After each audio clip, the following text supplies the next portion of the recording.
Decking out this room will be such a thrill, Mason chimed as he declared, staking his claim. You try to fuss, Ma, and you'll see me leaving you to fend for yourself. The cutting edge to his words caught me off guard. I had barely closed the front door of my modest home, where memories with my late husband lingered, when Mason began barking orders. Amber, his wife, stood in the corner, scrolling through her phone, barely acknowledging me. Give it a rest, Amber. We're here now. Better make the best of it, Mason said, glancing in her direction. Amber sighed, putting her phone away. I shuffled into the living room, feeling the weight of my decision. My husband had passed away just a year ago, and now I'd agreed to let Mason and Amber move in. I expected support, companionship. I didn't expect this hostility. Nora, where do you keep the good plates? Amber asked wearily, walking into the kitchen. In the cabinet above the sink, I replied, trying to keep a positive tone. Why do you need them right now? Just checking. You know, we have friends over sometimes. Don't want them eating off these cheap ones, she said dismissively, picking up one of the plates from the drying rack and looking at it critically. I bit my tongue. I wanted to protest, but Mason gave me a look that froze the words in my throat. Amber, just leave it. We'll buy new plates if we need to, Mason said, as if I wasn't even there. The house might have been small, but it was filled with memories. Pictures of family holidays adorned the walls. I tried to remind myself that I had made this choice for the sake of family, but something in Mason's tone made me uneasy. It was late afternoon, and the sunlight streamed through the windows, casting long shadows on the worn carpet. I eyed the dining area, already imagining the arguments yet to come. My stomach turned at the thought. Mason, can we talk for a moment? I asked, trying to sound assertive. Sure, Ma. What's up? He responded with a fake warmth, following me into the hallway. Why the rush to claim your room? You said you needed help, and I let you move in. Show a little respect, please, I said, trying to maintain eye contact. He folded his arms, leaning against the wall. Respect? Ma, we're here to help you out, too. Don't forget that. I nodded, unwilling to argue further. I retreated to my bedroom seat, the only place where I felt I still had control. As I sat on the edge of my bed, I looked at the framed photo of my husband on the nightstand. His kind eyes seemed to offer me strength. Amber's voice floated down the hallway, interrupting my thoughts. Mason, how about we order in tonight? I'm not in the mood to cook. Fine by me, Mason replied, his voice indifferent. I felt a mixture of frustration and sadness. I hadn't anticipated how disruptive their presence would be. A few hours later, the house was filled with the aroma of takeout. I joined them at the table, where Mason and Amber were already eating. Nora, do you want some? Amber asked, not looking up from her food. Sure, I responded, sitting down. So, Ma, any interesting plans for tomorrow? Mason asked between bites. I was thinking of visiting the market, stock up on some fresh produce, I said, hoping he might engage in a real conversation. Amber, he interrupted, clearly not paying attention to me. We should go check out that furniture store you mentioned. Yes, we need to update a few things around here, Amber said excitedly. I sighed, putting down my fork. I'd appreciate if we could discuss changes before jumping into them. Ma, we'll take care of it, don't worry, Mason said dismissively, already looking back at his phone. I felt an unsettling chill. My home, once filled with love, now felt alien. This wasn't the beginning I had hoped for. The next few days passed in a blur of tension and biting comments. Every time Amber opened her mouth, it seemed to be to criticize or demand something new. Any attempt to create harmony was met with sneers and dismissive gestures. One evening, as I sorted through some old papers at the dining table, Mason walked in, rifling through the mail. Bills, bills, and more bills. Do you ever not get these, Ma? He muttered loudly. They come with living in the house, Mason, I said patiently. It's normal. Well, you should try and cut down on your expenses. This is starting to get out of hand, he said, tossing the mail onto the table. His tone was sharp, lacking any hint of compassion. From the living room, Amber's voice carried through. Mason, did you forget about tomorrow's payments? You promised to handle it. Yeah, I know, he called back. What payments are those, Mason? I asked, raising an eyebrow. Nothing you need to worry about, Ma, he said dismissively. I glanced over the documents he'd thrown. My heart sank seeing how much more they'd spent than I realized. Mason, could you contribute a bit to the household? Money is tight, I asked, my tone hopeful. Mason didn't even look up. Ah, sorry, slipped my mind. I'll get on it next time, he said offhandedly. Amber walked in, her face twisted in disdain. Honestly, this place is a nightmare. So old-fashioned and depressing. How did you ever live here, Nora? I bit back a retort and offered a thin smile. It's home, Amber. It has history. Well, history doesn't pay the bills, now does it? She snapped, rolling her eyes. She joined Mason, who was now scrolling through his phone. I sighed and returned to my papers.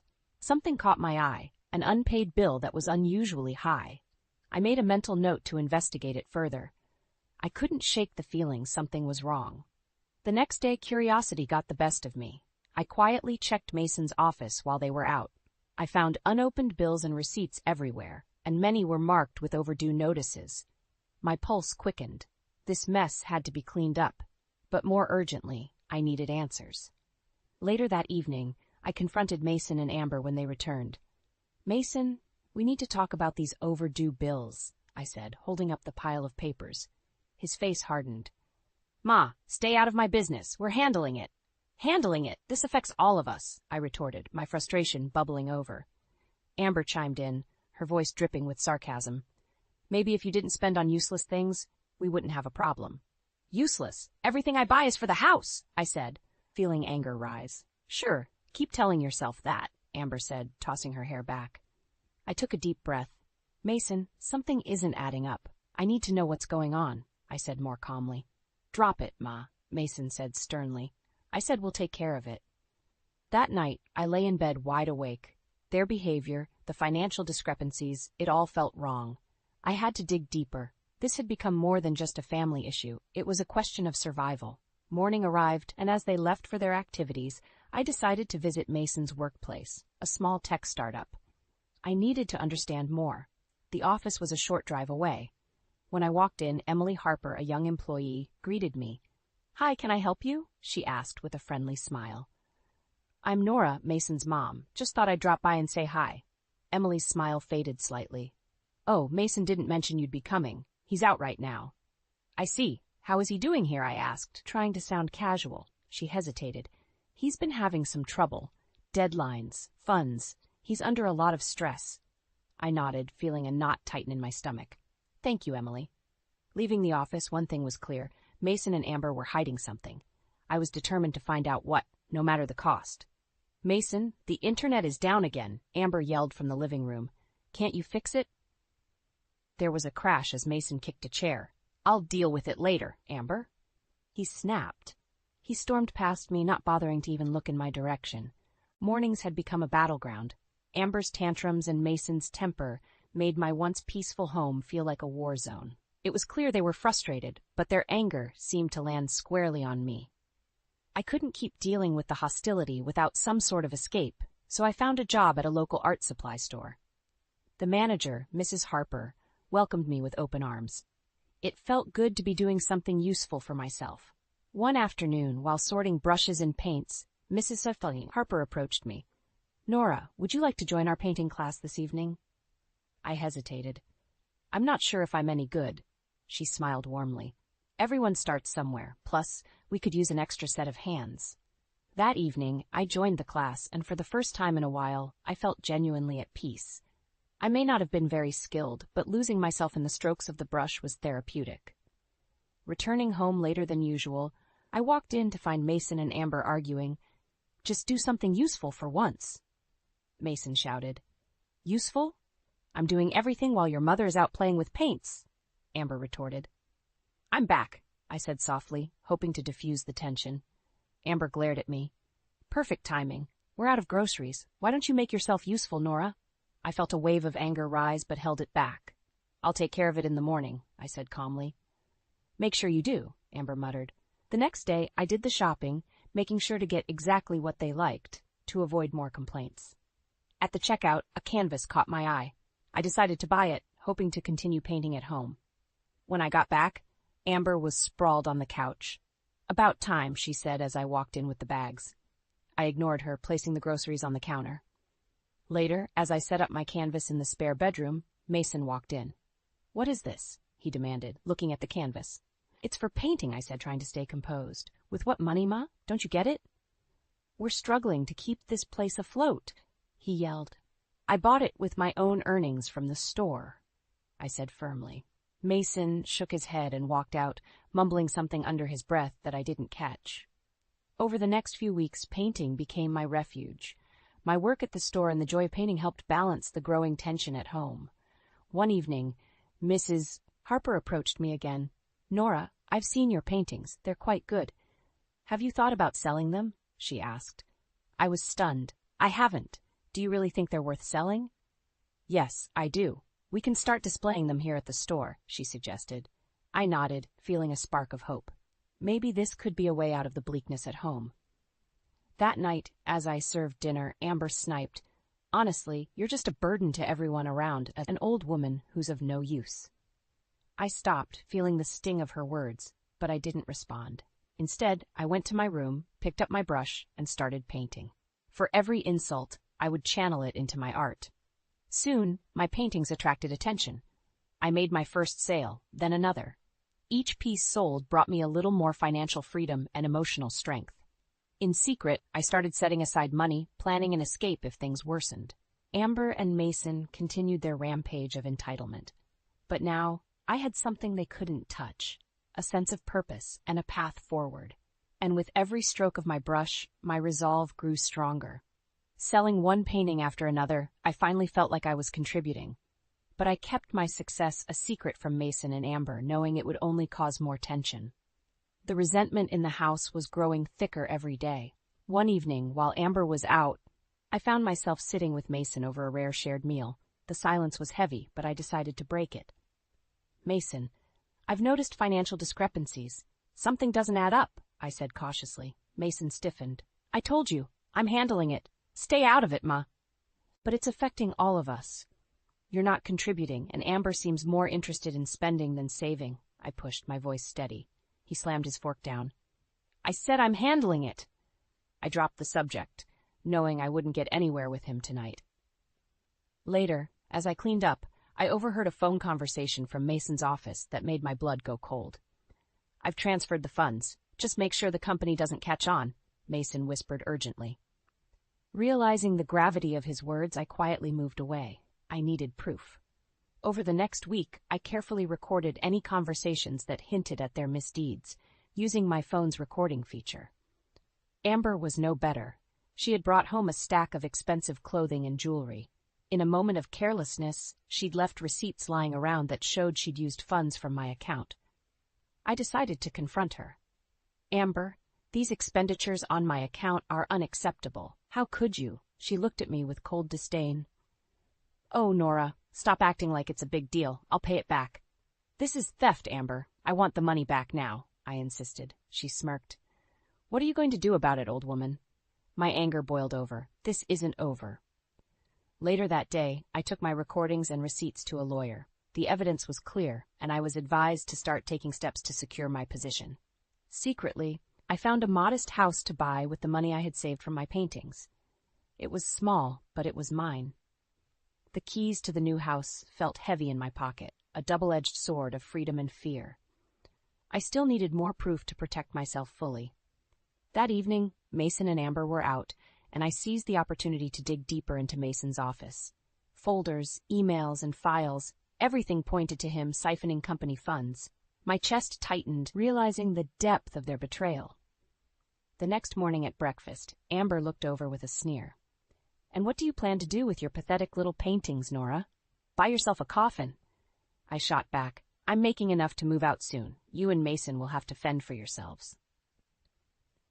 Mason walked into the kitchen, hearing my last words. What's this about moving out?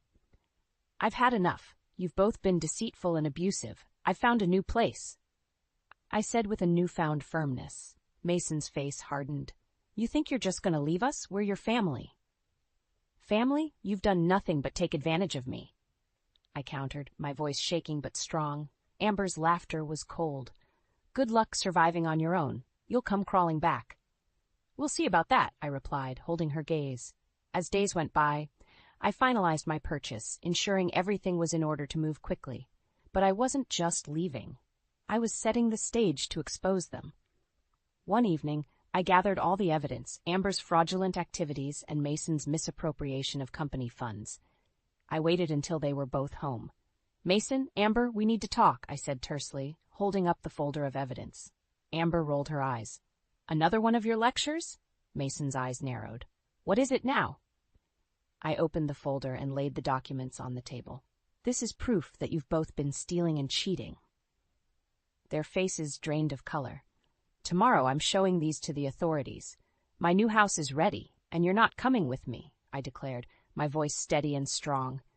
Their protests and threats echoed as I walked away, but I felt a weight lifted from my shoulders.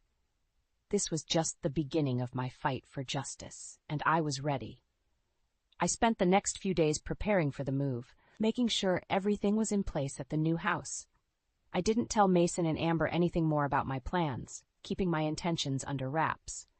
One morning, I packed the last of my belongings and left a note behind. It simply read, "Goodbye and good luck." I felt a mixture of relief and nervousness as I closed the door behind me. This was it, my new beginning. Arriving at my new house, I took a deep breath.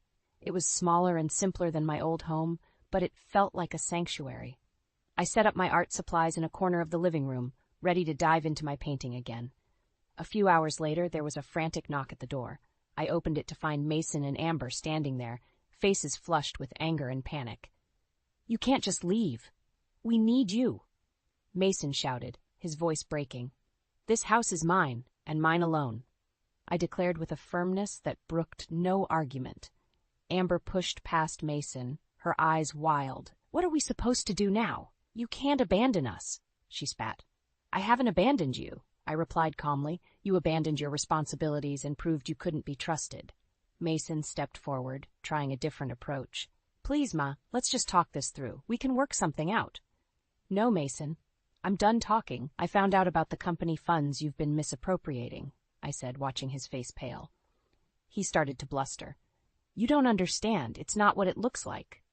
"I understand perfectly," I interrupted. "And Amber, you've been draining my accounts for your own luxuries." Amber scoffed, crossing her arms.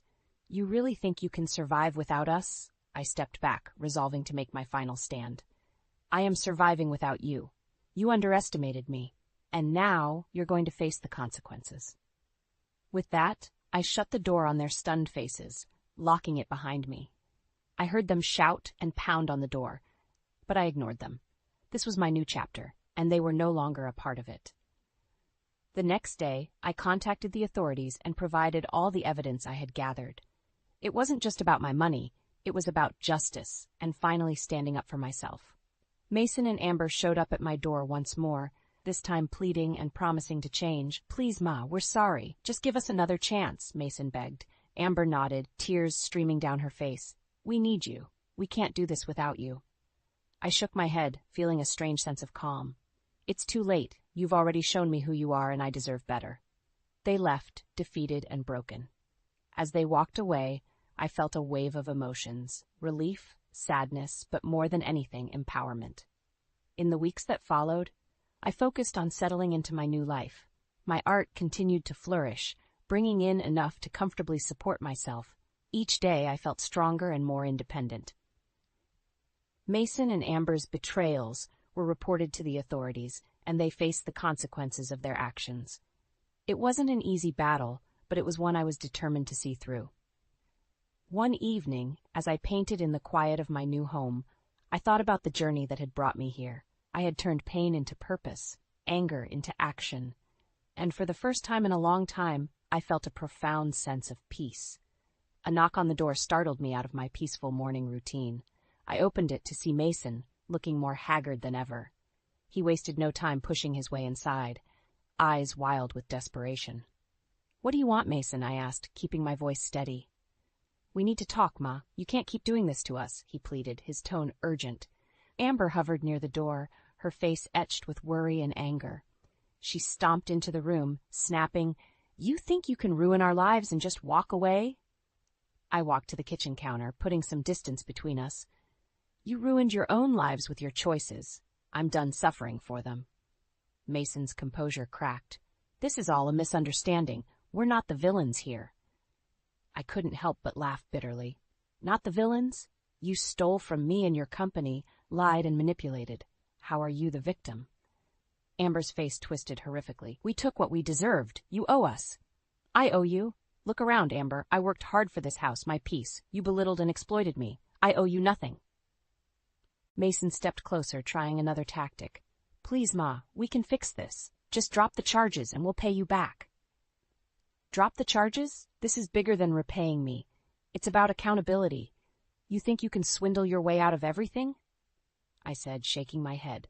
Amber's rage boiled over. You miserable, ungrateful hag. We did everything for you, and this is how you repay us?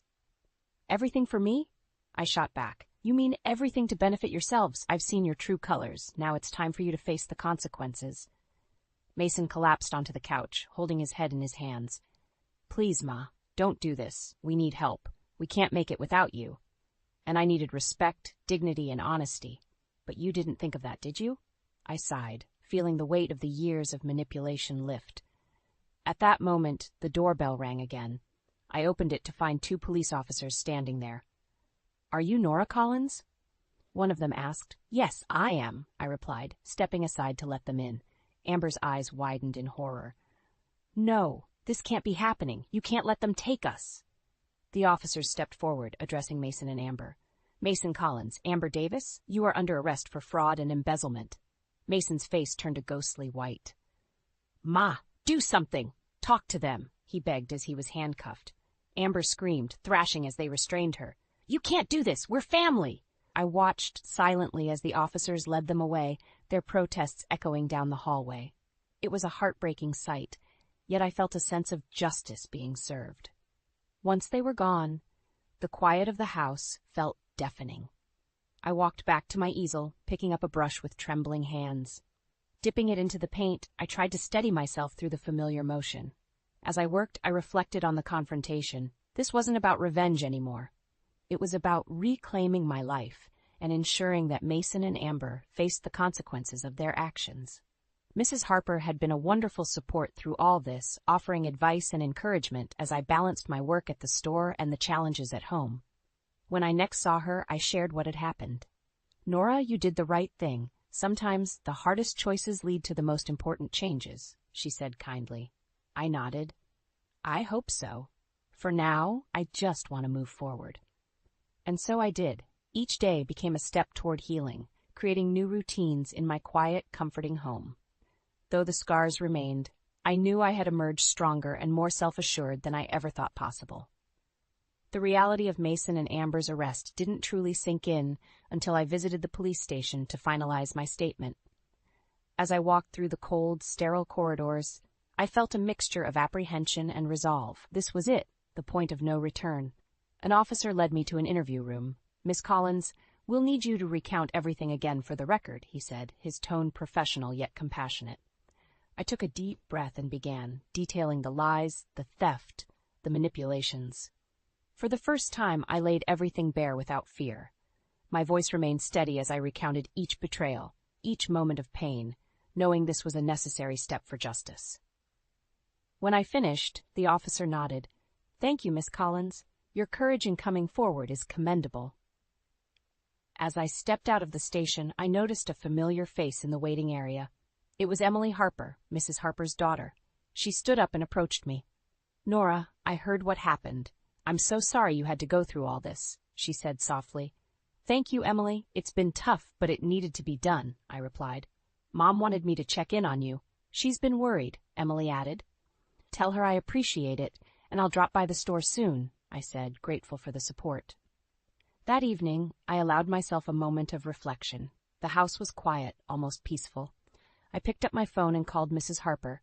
Nora, how are you holding up? Her warm voice asked. I'm okay, Mrs. Harper. Mason and Amber are facing their consequences, I said, feeling a strange mix of relief and sadness. You did the right thing. You deserve peace, Nora, she reassured me. Thank you, I whispered, grateful for her kindness. The next few days were filled with legal proceedings and meetings with lawyers. I attended court sessions, where Mason and Amber's crimes were laid bare for all to see. They tried to plead for leniency, but the evidence was overwhelming. After one particularly grueling session, Mason approached me in the hallway. His eyes were red, and he looked defeated. Ma, please. Can't you help us? We were wrong, but we don't deserve this, he begged. I met his gaze, feeling a pang of sorrow, but knowing I had to stand firm. Mason, you made your choices. Now you have to face the consequences. There's nothing more I can do. Amber stood behind him, her defiance crumbling into desperation. Nora, please, we're family. Family doesn't do what you did. I can't help you anymore, I said quietly. As they were led away, I felt a sense of closure. This chapter of my life was ending, but it was paving the way for a new beginning. Returning home, I focused on my art. Each brushstroke was a step toward healing, each painting a testament to my resilience. The small gallery I'd created in my living room began to grow, each piece reflecting the journey I had undertaken. One afternoon, Mrs. Harper visited. She walked through my makeshift gallery, admiring the paintings. "These are beautiful, Nora. You've come such a long way," she said, her eyes filled with admiration. "Thank you. It's been a lifeline," I replied, feeling a swell of pride. We sat down with cups of tea, the conversation turning to the future. "What's next for you, Nora?" Mrs. Harper asked. "I think I'll keep painting, maybe even start displaying them more widely. And I want to focus on finding peace," I said, feeling hopeful. "You have a gift, Nora.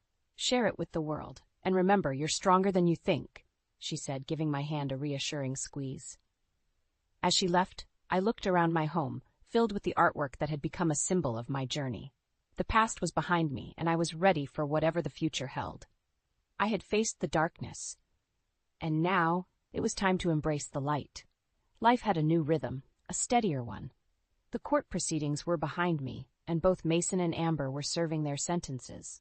There was a strange peace in the aftermath, a calm I hadn't felt in years. My little house had become my sanctuary. I spent my days painting and working part-time at the art supply store. Mrs. Harper continued to be a wonderful support, often stopping by to check on me and discuss new art supplies or techniques. One late afternoon, as I was adding the finishing touches to a vibrant landscape, the doorbell rang. I opened it to find Emily Harper holding a beautifully wrapped gift. "Hi, Nora. Mom and I wanted to give you this," she said, handing me the parcel. "What's this?" I asked, curious. "Just open it," Emily urged, smiling warmly. I untied the ribbon and lifted the lid to reveal an exquisite set of oil paints and brushes. Tears welled up in my eyes. "Thank you, Emily. Please tell your mom I'm so grateful." "Will do. We're both so proud of how far you've come," she said, giving me a hug before leaving. As I set up the new paints, my phone rang. It was a number I didn't recognize. Answering, I heard a familiar voice. "Nora, it's Jane from the gallery downtown." Jane Taylor ran one of the local galleries and had expressed interest in my art before. "Hi, Jane. What can I do for you? I've been following your work, and I'd love to feature your paintings in an upcoming exhibit. What do you think?" she asked, excitement clear in her voice. I'd be honored," I stammered, overwhelmed by the offer. "Great. We'll finalize details soon. Prepare to showcase your talent, Nora," she said before ending the call. Hanging up, a grin spread across my face. It felt like a new chapter was opening, one where my art would finally receive the recognition it deserved. A week later, I stood in the center of the gallery, surrounded by my paintings.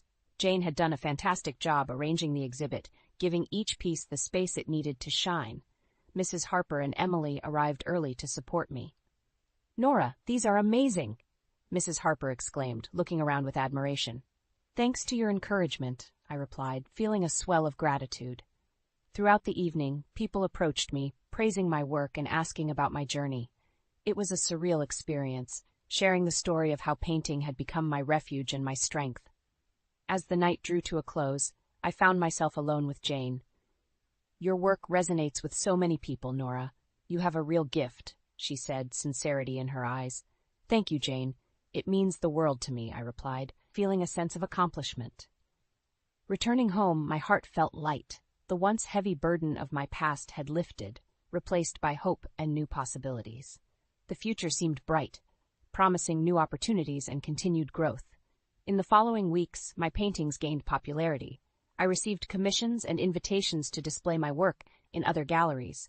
Each new project was a step toward solidifying my identity as an artist.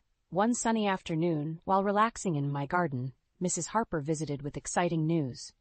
"Nora, The local art school wants you to teach a class. Interested? Teaching? I've never considered that, I replied, intrigued. They think you'd be perfect. Sharing your techniques and experiences could inspire others, Mrs. Harper encouraged.